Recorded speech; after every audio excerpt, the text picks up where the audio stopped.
All right, peeps, we're gonna finally address something that I've wanted to address for a very long time. Forewarning, I'm not the best speaker. I prefer to write, but I just didn't want to write this down because I just don't. This is not gonna be perfect. I'm probably gonna swear. I'm probably gonna get shadow banned because I'm not gonna mask my words. And, I might get emotional. So if you don't like that, don't watch this video. I'm not being told to do this, okay? In fact, I don't even know if this is something people want me to do. I might get in trouble for it. Well, I guess I can't really, I don't know. I might get, I don't know. Hopefully I don't. I'm doing this for myself, okay? I've had to sit quiet, or I've felt the need to sit quiet on this topic for 14 months now. It's been eating me alive. I've wanted to share my opinion for a very long time, and I've had to hold back. We're going to talk about the 1993 case, Chad Pelley's. And if you don't know about it, maybe it's a good thing that you don't know. But I know a lot of people have heard a lot of things. So we're going to clear some things up. This is my interpretation, okay? So just keep that in mind. I'm basing my interpretation off of court records and other publicly available information.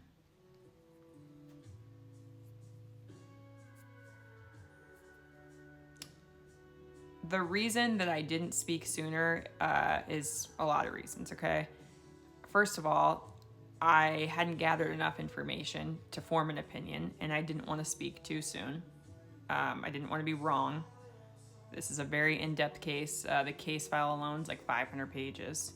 Once I had formed an opinion, I was still concerned with some of Mr. Pelley's current decisions that he was making. This was back in summer of 2024 through late spring of 2025. I was still observing his current decisions. And I was also looking at his decisions from beyond 1993. I was trying to get an accurate analysis of who I believed he was. In summer of 2025, a lot of you guys noticed that my opinion was changing towards Mr. Pelley. I got a lot of comments about it, a lot of pretty rude things, honestly, sometimes in my comment section and my inbox, which whatever. A lot of people got blocked because of that, because I just don't have time for that nonsense. But yeah, a lot of people noticed that my opinion changed. And the reason for that is because I gained the final piece of information to make me feel confident that I had made a good analysis and that I was correct in what I believed. The reason I didn't speak on it again is because mostly the legal case, but other factors too. The reality about these charges, okay? He was originally charged with sexual abuse. There were 5 teens present, including himself and the victim. He ultimately pled guilty to a misdemeanor. He pled guilty to assault with intent to commit sexual abuse. But the most important thing that I need you to remember is what the legal definition of assault actually is. Under Iowa law, you do not need to physically touch someone to commit assault. Putting someone in reasonable fear that you're going to harm them is enough to be charged and convicted with assault, okay? So he did not need to touch anyone to be charged and eventually convicted of what he was. In this particular case, and again, this is my interpretation based on everything I've reviewed, what landed him in the facing consequences were the fact that he was in the room when it happened. He likely did not do enough to stop it, and he didn't report the case afterwards. I believe that he could have fought this at trial if my interpretation is correct. But what people don't understand is there's a lot of reasons that men in particular will plead guilty to a crime they didn't technically commit under law. Sometimes it's just the most efficient way to resolve a case. Other times, the men genuinely feel bad for the decisions they made. They regret decisions they made. or they feel bad for a victim. And so they just feel like the man thing to do is to just take responsibility, face the music. Even if they're crying, I mean, they're very rarely even focused on what the law interprets whatever their actions were. They don't typically even care. They're trying to just do the right thing. So his guilty plea, you know, a lot of people interpret that as, oh, he was just saving himself from getting in trouble. Not so fast. Not so fast. In my opinion, his biggest mistakes that day were that he was in a room he shouldn't have been. I think he should have known better that he shouldn't have been in that room associating with the people he was associating with. Again, this is just my opinion. And I believe failing to report it after the fact. But again, the circumstances would have made that very difficult for him to do. A huge point that I just literally learned this week. I can't believe it took me this long to figure this out. But Mr. Pelley had only been 18 years old for 9 days at the time this happened. Okay, so keep this in mind. I want to make it very clear. Everyone in that room, there were 5 teenagers. Everyone was a teenager. And Mr. Pelley was barely an adult, okay? Barely an adult. Me personally, I see somebody in their early 20s as still very much in their youth. Yeah, you're technically an adult, but to me, you're still... I call people in their 20s children all the time. I know that's wrong, but, you know, that's just my interpretation.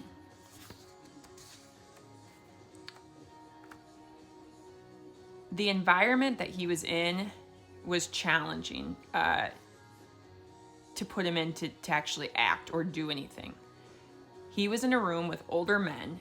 2 of these men were brothers, and brothers naturally back each other up. This creates an extremely uneven dynamic in combination with other factors that I'm just not going to share.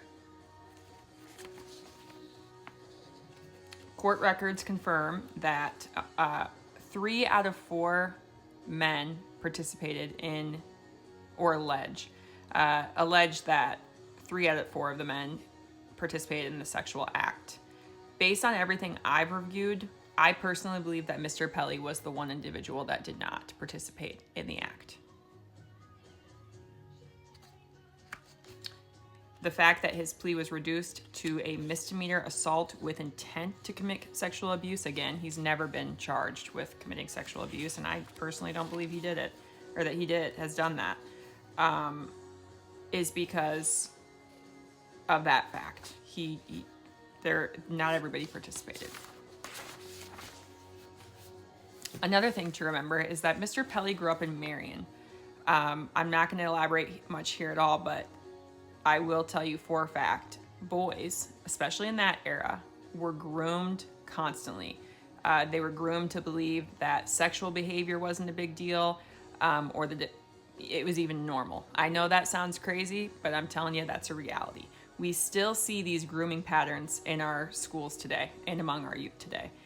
Just imagine how much it was 30 years ago. And even with the amount of awareness and education that we have today, it's still a problem. So, give him a little bit of grace. Mr. Pelley immediately expressed remorse in writing. I believe it was genuine. It was very detailed. He also made a goal in that writing, and his goal was that he wanted to go to college. And immediately upon his release, he did. He went to college. And before you say, oh, well, he must have came from money. He didn't come from money. What he was able to accomplish is truly an anomaly. It is very rare for someone to create the goal of going to college while they're incarcerated and then actually follow through with that goal, especially when you don't have the financial resources available. And unfortunately, this is going to go to a part 2, which I didn't want, but it just is what it is. So catch me for part 2. Part 2, and probably the most important part, okay? Proof that Mr. Pelley had learned from what I believe were his past mistakes when it comes to the 1993 case. A lot of people don't know this, but less than 2 decades after that happened, Mr. Pelley was placed in a similar situation. What was different this time is that I don't believe that Mr. Pelley was negligent or reckless in getting himself in this situation, as I do believe he was in 1993. I do believe that his decisions with who he was spending time with led him to the room he was in. This case that we're going to fast forward to was not his fault, okay? The difference here, though, the significant difference, is that the circumstances of this situation were a lot more painful and a lot more personal. This is going to be one of the very few times I'm ever going to ask you to just take my word for something without me providing receipts or further context. I believe that my credibility has been proven enough. I'm telling you, the situation he was put in was an extreme situation. And many of us are very aware of Mr. Pelley and how he handles stressful situations at some time. So the fact that he handled the situation that we're about to talk about in the way that he did is also monumental. That particular situation proved to me, in my mind, not that he needs to prove anything to me, but for me to come to a conclusion, this is what I learned in the summer of 2025, where I finally was like, okay, I've completed everything. I know what I need to know. Now I understand. Now I do believe that he's changed, that he's someone that learns and changes his behavior. I think he is self-reflective. I think he strives to be a better person. It was that learning about this personal situation he was put in. He responded differently than he did in 1993. He drastically put his foot down. He did something that was extremely, extremely difficult to do, and something that plenty of men and women in his position don't even do. Literally don't even do, which was to lawfully report what he had learned. I think that he would likely act like this is like a no-brainer, like this is just, of course, and wouldn't anybody do that? But I'm telling you, from my experience point of view, it's not something that very many people report. It's something that the circumstances that he was in, most people would just not do anything about it. Handle it privately, not have anybody held accountable, and that's not the decision that he made.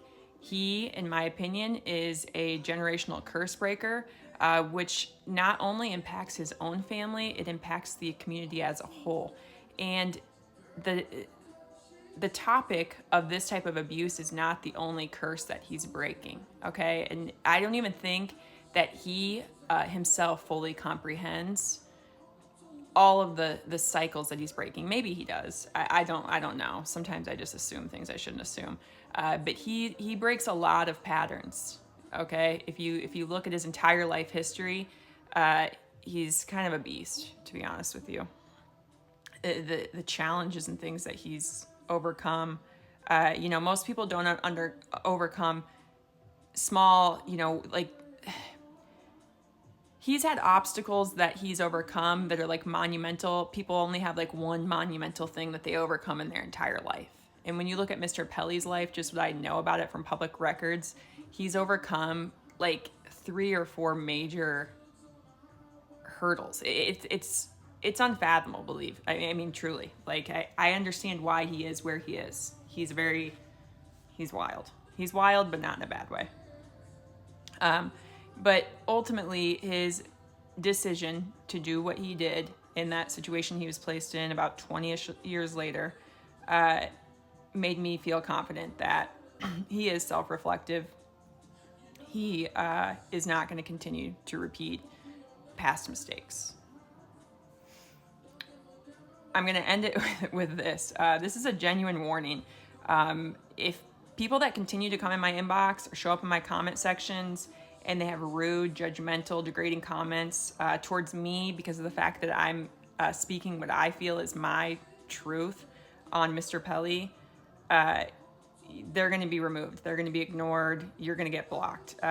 If I see you making comments about Mr. Pelley about a topic you're not educated on, you need to educate yourself. If you're going to comment, do your homework. If you have a gripe with him, if you see him doing something wild and you want to talk to me about it, let's talk about it. But do not talk to me about past things that you've heard in a disrespectful manner unless you've done your research. Now, if you have questions or something like that, that's another thing, you know what I mean? If you're being respectful, sharing a respectful opinion, you're entitled to that. But yeah, I'm not going to allow stupid comments in my arena, in my little plot of land on the internet. And the reason is because it's people like that make people like Mr. Pelley afraid to share their success stories, because he is a success story. But there's so much stigma on the success that he's found that it's like not even celebrated. And that is just so wrong, because then people aren't encouraged to do the things, to be inspired to do those things in their own life. It is just so unproductive to create this environment where people like Mr. Pelley, and it's not just him, and I'm not saying that I'm not speaking for him or anything like that. I want to make that very clear. I don't even have the authorization to do that. This is my own opinion. But there are a lot of people like Mr. Pelley who can't speak out because there are so many judgmental people, or that choose not to speak out because people are so judgmental and so quick to assume. And it is one of the main reasons that our judicial system here in Linn County is completely botched, because instead of actually paying attention and looking into facts, we all just make assumptions, and we all just assume that people are guilty of things regardless of the circumstances. We don't even care about the circumstances, and that's just not creating an environment for growth, and it will not happen on my platforms. I think that most of you guys know this. When I'm confident about something, when I feel like I've done my research and I know my facts, I can say a lot of things. So just beware. Just beware. If you've got something to say, you're probably going to have me bark back. If you think that Mr. Rigdon and Bradley and Riley are intimidating, the thing about me is that I don't have a bar license. I don't have to be professional. I don't have a boss. I'm not afraid to get sued. And so, yeah, dude, I can get real mouthy. And I can get real rude. So, you know what I mean? If you want to say something at your own risk. But yeah, I think that is all I have to say. Thanks for listening to me rant. Sorry it's a mess. Like I said, dude, I'm just not a speaker. I'm a writer, but I just, I didn't want to write this one. It would have been too long and it would have been too weird. So yeah, we're going to end it with a Chad Pelley thumbs up. We love the Chad Pelley thumbs up.